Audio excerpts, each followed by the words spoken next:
You're listening to Three Kitchens Podcast, hosted by Heather Dyer and Erin Walker. We're on a mission to inspire home cooks like us to try new recipes and make good food.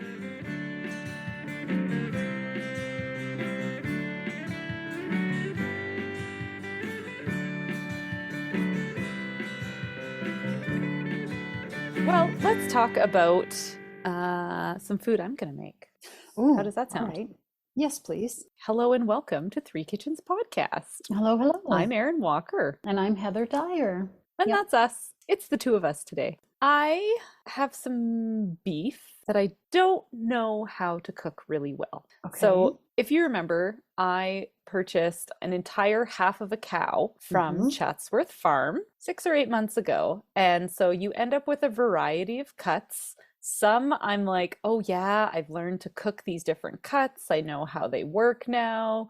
I especially like the things that are the low and slow braise. I mean, that's, but then I have these other cuts that I'm like, I don't really know what to do with these. And so the one thing that I'm kind of struggling with what to do or how to cook or what I want to do with is the inside round, the outside round, and the sirloin, because they are leaner cuts. And I feel intimidated by the fast cooking process, where to cook something fast and still keep it tender is a struggle for me. I don't know. How do you feel about that type of no, I agree. red meat cooking? Does that get you sometimes too? Yeah, the last thing you want is for it to be tough, especially when you've paid money and you know it's good quality from the farm and you're like, oh, I know it is going to be so good if I can just get it right. Yeah. So it's a bit like, oh no, I hope I could do it. You know, like I don't know what I'm looking for because I haven't done it a bunch. I mean, I can read a million recipes, but I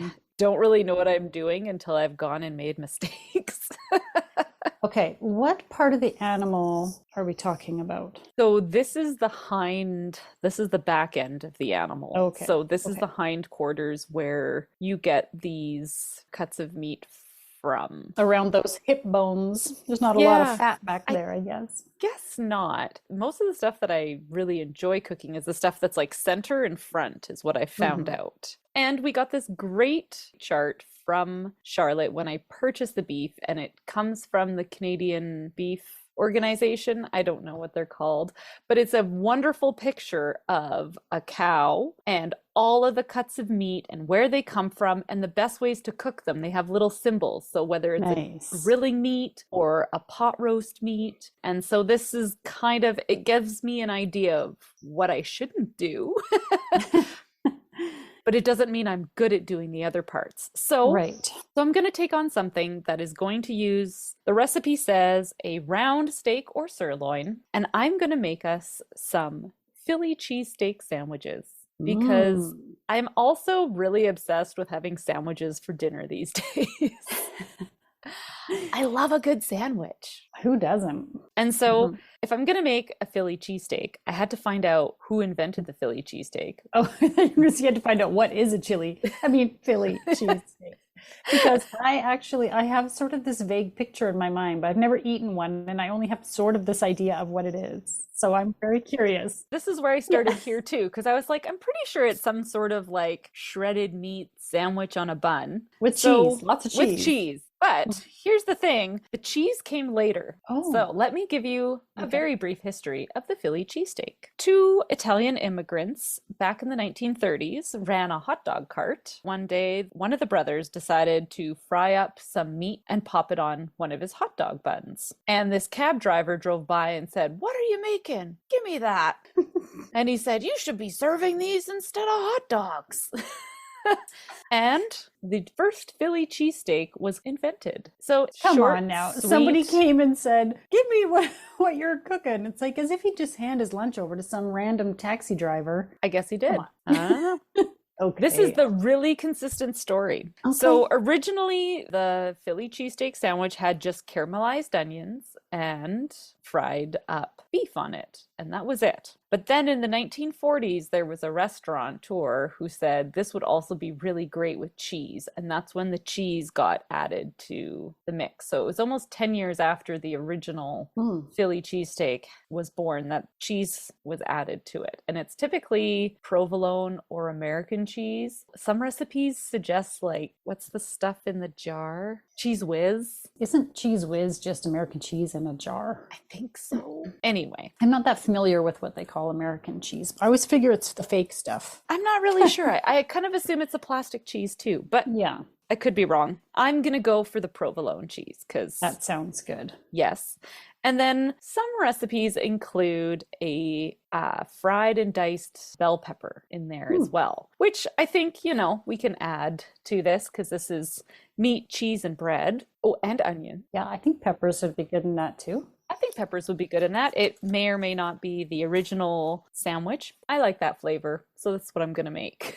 That's what you're going to get. Nice. And so this round steak that I'm going to use is going to be sliced really thin. So they recommend putting it in the freezer for 30 to 60 minutes if it's thawed, just to make it nice and firm so that you can slice it really nice and thin. That always helps. So we're going to see how thinly I can slice up these steaks. And then in a cast iron skillet, we're going to cook butter and onions until they're caramelized. And so we feel like a caramelized onion is like a 40-minute to 1 hour sort of endeavor. So if you really want your onions to be nicely caramelized, you want it low and slow. So that's going to be probably the biggest time chunk here, right? Well, it's not a lot of work. But you have to watch it so it doesn't burn. That's what I was going to say.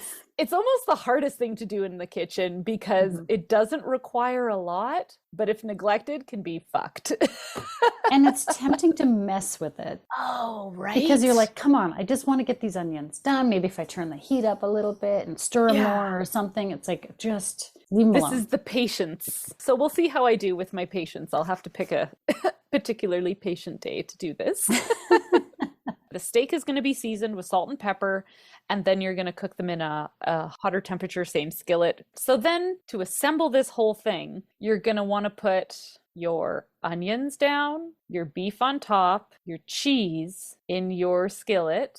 You're going to put it on low heat, put a cover over it, and you want that cheese to melt all the way into everything. And then you want to pick it up with a spatula and put it right onto your bun from there. I'm hoping the cheese will be the glue that holds everything together. Sounds delicious. The cheese glue.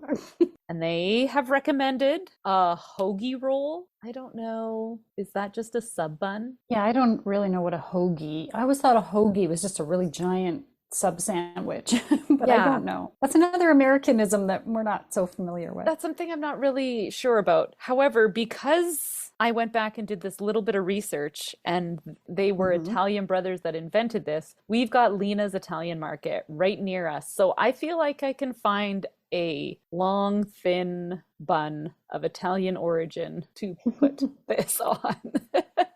Yes. Because I don't want to take on baking this bread. The hard part with sandwiches sometimes, which we found when I did the Vietnamese sub, yes, was if the bread is too crisp, like crunchy or like tough to bite through, there's a time and place for it, but it's really not with a sandwich. Like, no, because your toppings kind of get compressed and then squeeze out the side. Yeah. And you're then trying it's all to over your plate. Off instead of just biting through it. Exactly. That was my son with his Vietnamese. He's like, it's really good, but I can't get at it through this bread. Yeah. So, and you also don't want something too soft, or when you put these wet toppings in there, then you get the soggy bun. And the other thing in there is garlic butter. Oh, yum. So I'm going to see if I can make maybe maybe I'll roast garlic and then make a compound butter or something. I'll make a nice garlic butter for this. That sounds good. And that's going to be our Philly cheesesteak. I'm kind of surprised there's not more seasoning on the meat. So I'm interested to see how this turns out. Yeah. And then I think on the side, because we're having all this bread and cheese and meat, what's the other thing we need on our plate? Something green? Something green.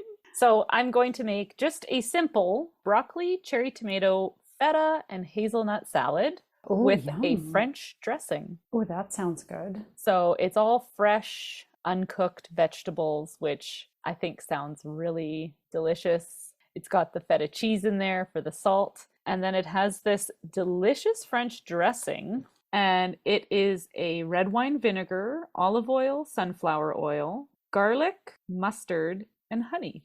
Oh, simple but delicious. And I Yes. thought this might be a tasty salad to add to the side. And because it's all fresh like this, like this sounds like a nice pack and go salad too. So if you want to pack a lunch kind of salad, this might also really stand up to being in a container for a couple hours before it's eaten. Oh, yeah. And totally. so if you're going to pack your sandwich and your salad, or you're going to have it for dinner, make your salad ahead and it won't go soft and mushy or anything. Yep. And then you have time to focus on your beef. Even make your onions ahead, I'd say. Yeah, you could have all these things ready to go so that all you have to do is pop them in the pan, heat them and melt the cheese, pop it on the bun, serve up your salad, and you've got a really good fast night meal when you have to go run out because, you know, your kid is doing something. It's never because we have plans to do things. It's always because the kid has to be driven somewhere. Or maybe you want to pack yourself an awesome lunch because you're not eating out lunch because it's really expensive. All right, well, we'll see how this goes. And I want your review on it because I got to learn how to cook. I got a lot of this meat now. Well, that is my job here. Yes, thank you. So I will do that. Hey listener, have you visited our website? You'll find the entire catalog of episodes. Can you believe there are more than 170 of them, including the Speakeasy Cocktail series and almost all of our recipes? It's easy to find. Just type in www.threekitchenspodcast.com or check out the show notes for a link. Now, let's get back to the show. Well, should we talk about the Philly cheesesteak? We should. Okay. And the salad that went along with it? Yes. I'm not sure which was my favorite, to be honest. All right. I know. I'm with you. All right. So I had this inside round steak that I thawed overnight in the fridge. So I took it out of my freezer and put it in my fridge. So it was still quite solid when I went to cut it up and cook this, which I think is the key to getting these nice thin slices. But I should start at caramelizing the onions because that was step one. And that takes, I'm going to say it took about 45 minutes to an hour. Yep, sounds about right. Yeah, so in my cast iron skillet, I had onions and butter on low heat, and you just keep stirring and stirring and stirring. Once those were done, remove them from your pan. There was a lot of pre-preparation that I had to do, so I'm losing track of my... No, I know what you mean. That happens all the time. I made my own garlic butter. So the night before I was doing some baking. And so what I did was take a whole head of garlic and just chopped off sort of the top of it and then drizzled it with olive oil. I put it in wax paper and then I wrapped it in tin foil and then I popped it into the oven at 350 for about 30 minutes while whatever else I was making was cooking. And then when I turned off the oven, I just left it in there to cool down until the next day, and it did a beautiful job of making my garlic all mushy. I love squishy. roasted garlic. I have a question though. Why did you do wax paper? Because I hear you're not supposed to like put stuff in tin foil for long periods of time. I've heard that too. I usually separate my foil from my food by either wax paper or parchment paper, depending on what I have. I think I've had the same box of wax paper in my drawer for probably 10 years because I don't use it. I don't know what it's good for. My entire adult life. I wish that were my entire adult life. I don't know what it's good for. Could you just put it in like a glass dish? Like, does it need to be fully covered and wrapped up? That's a good question. Like, do we need to use disposable stuff? Hey? Yeah, I don't know. I just think there must be a way to do it without a disposable paper product. I'm sure there is. I just don't have many small containers that go in the oven and are fully sealed. All right, listener, if you have the solution for us to roast a full head of garlic without papers, tin, let us know. We want a solution for that. Okay, sorry to take us off topic. No, I think it was a good question. Anyway, so I had, what was it? About a quarter cup of butter and this whole head of garlic that the next day, once it had cooled, it's like the most satisfying thing ever to like squeeze the bottom of the garlic where the root end is and watch all the little pods like just ooze out, all soft and gooey and yeah. So that and some yummy salt and a little bit of parsley, I think. And I just mashed it with a fork until it kind of combined into one smooth butter. The buns were spread with garlic butter and toasted. Okay. I also chose to put some bell peppers in there. So the banana peppers would have been a little bit sharper, I think, but the bell peppers were okay. I also think a nice pickled red onion that we make and eat all the time on everything would be yummy in there. Or like my kids will put a slice of like a dill pickle on any sandwich just about. And I think just a nice thin like slice of a sharp pickle would also be just delicious in there. Good call. All right, I think I can finally make the meat.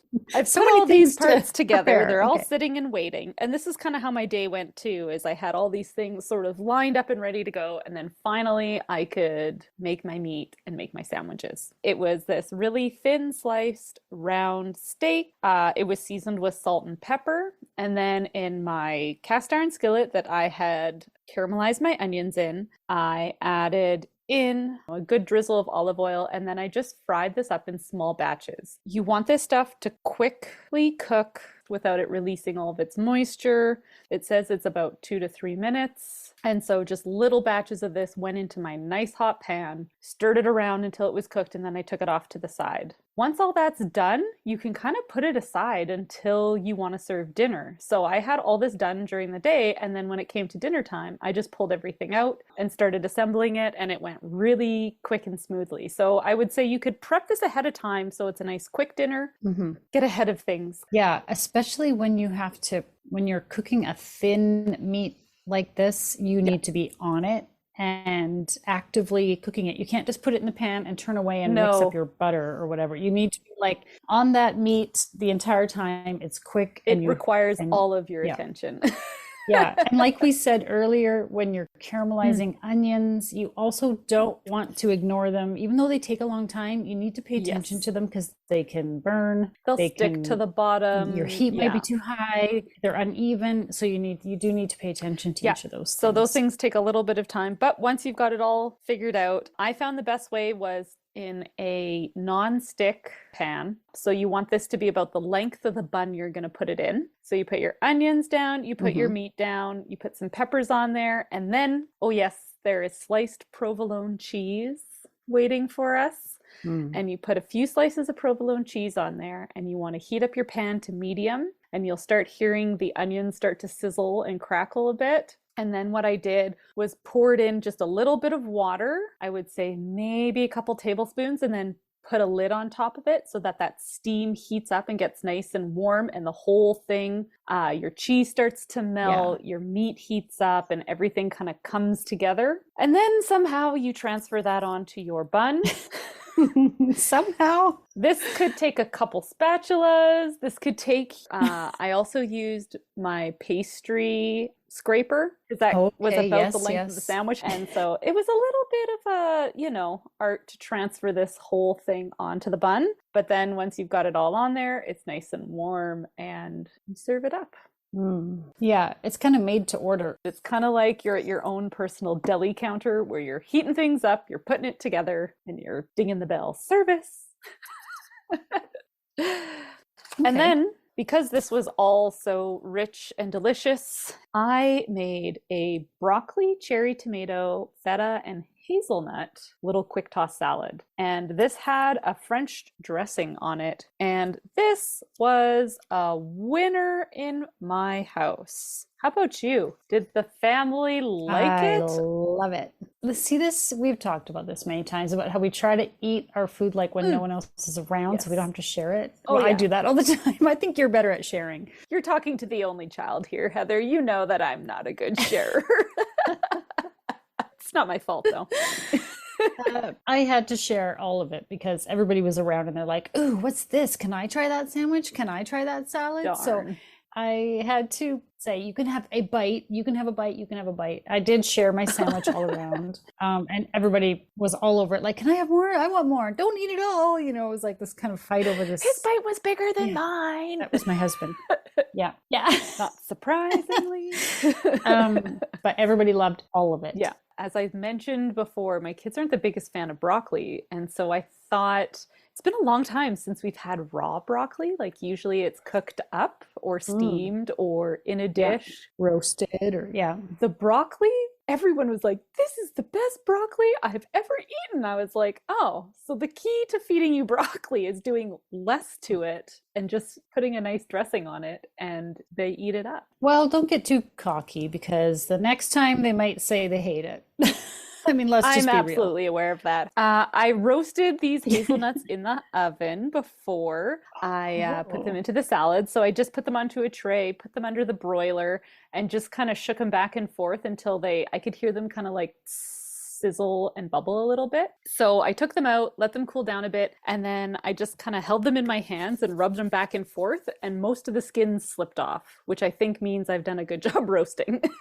So I often don't follow the weights or amounts for salads that well. And in the past, that's kind of bit me in the ass, and I don't like the salad. And I realize I have to follow salad recipes a little more closely. The dressing specifically, or salad in general? The dressing and the ingredients here. Like when it said 100 grams of hazelnuts, I was like, okay, 100 grams of hazelnuts. And it said 400 grams of broccoli, and I weighed it out. I had like 380 grams of broccoli. And I was like, okay, maybe I should do this more often so that I get a more consistently good salad. Because sometimes they're great, and sometimes I'm like, this was better last time. And I think it's just laziness on my part, because I think, all I'm doing is mixing these ingredients together that are raw. How hard can it be? I feel like paying attention to these weights is important in making salads. And it's something that I'm trying to remind myself of constantly when I'm making them. Because sometimes you have like, maybe in this case, you didn't have a whole lot of broccoli, but you had more tomatoes. And so you thought, I'll just add more tomatoes in here.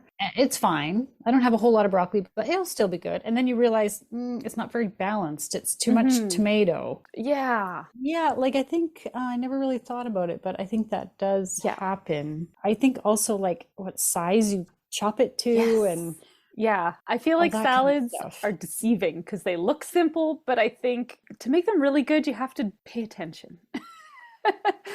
And definitely with dressing, because I often just sort of a little oil, a little vinegar. There's a ratio you should probably and I have no clue, and I just like make shit up, and I'm just tossing stuff in there.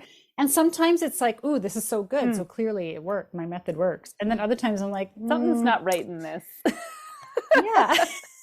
All right. So this dressing, it was red wine vinegar, olive oil, sunflower oil, half of a garlic clove, mustard, and honey. And so all this went into my Ninja blender, and I just whizzed it all up. 200 mils of dressing, which is what I needed for the salad, and so I was able to use all of it. And I love when there's no leftovers. I would often put it in a jar and say, I'll use this again later, but knowing me, reality sometimes that jar creeps into the back of my fridge and I forget about it.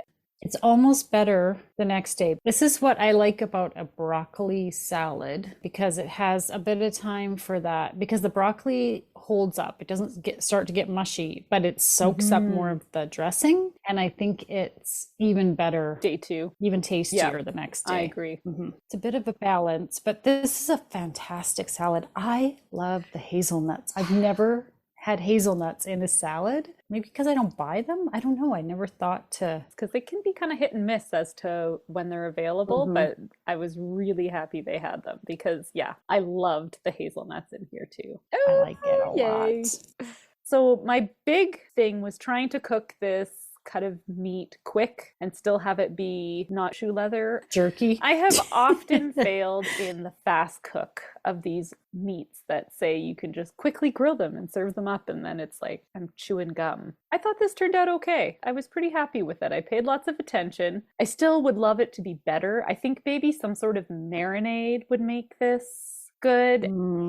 I think also maybe I shouldn't overgeneralize, but I feel like that where we live here, our sort of tradition of cooking steak is to barbecue, to grill it over flame. And when I started seeing more, when started paying more attention to like social media cooking and stuff, people cooking steak in a pan on the stove, I was like, what are you doing? Like, that is not how you cook steak. It's going to be horrible. Like, why are you, what? Like, it just seemed so strange to me that people put a steak in a pan on the stove, and especially a whole steak. I'm like, how do you control that? Like, isn't it just going to... How do you make sure that's not going to be shoe leather? And now I get that there are techniques and that, it is a legit way to cook a steak. It was something kind of new to me in the last number of years. And even I think there was a point where I wouldn't have thought of like slicing it and cooking it this way because immediately I think you're going to dry that out. Like, I don't know how you do that. So this is interesting, I think, for us to experiment with these kinds of recipes where you cook beef in a different way than what we're... Yeah, I feel like we either have a pot roast or a steak. Yeah. Those are like our two. And then ground beef stuff, which is like... cook. And then ground beef, but like that ground beef count. is what you cook in a pan on the stove. A steak is like for outside on the grill, right? Like, So this is fun. This is an interesting, different way of... Yeah. My kids actually liked the steak more than I thought they would. So that was good. They were really happy with it. They weren't a big fan of the cheese on it. Oh. And I was like, wow, what's wrong with you guys? But I thought the whole sandwich was delicious. I thought it was pretty good. Like it. Oh, let's also talk about the bun, because we have talked about what kind of bun you need for a sandwich. And I thought this was great because it was soft. It was not a crusty. I didn't know you had toasted. That didn't seem toasted to me in the least. So that was good. It was like soft, and I thought it was a good ratio of like bun to filling. There are Vienna buns at my grocery store, and I would say they are nothing like this because I've bought them before and toasted them, and they are too crispy, too chewy. Yeah, see, that's kind of what I expect, especially when you toast a bun. I feel like you toast it, you better eat it right away, because if you toast it and then wait, it's not as good. It doesn't really hold up to it. But I didn't realize this had even been toasted. It was light. I just kind of I put it under the broilers just to get that butter kind of melted, because it was pretty thick. And everyone loved the garlic butter. They were like, make this all the time. I just want to live on bread and garlic butter. And I was like, yes, so do I. Good meal. I would make this again. Philly cheesesteak for the win. Kids liked it. And that salad is delicious. All right. Done. Yum. And now for the fine print. Join us over on the socials, Facebook, Instagram, and YouTube, and on our website at threekitchenspodcast.com. Word of mouth is the #1 way people find a new podcast.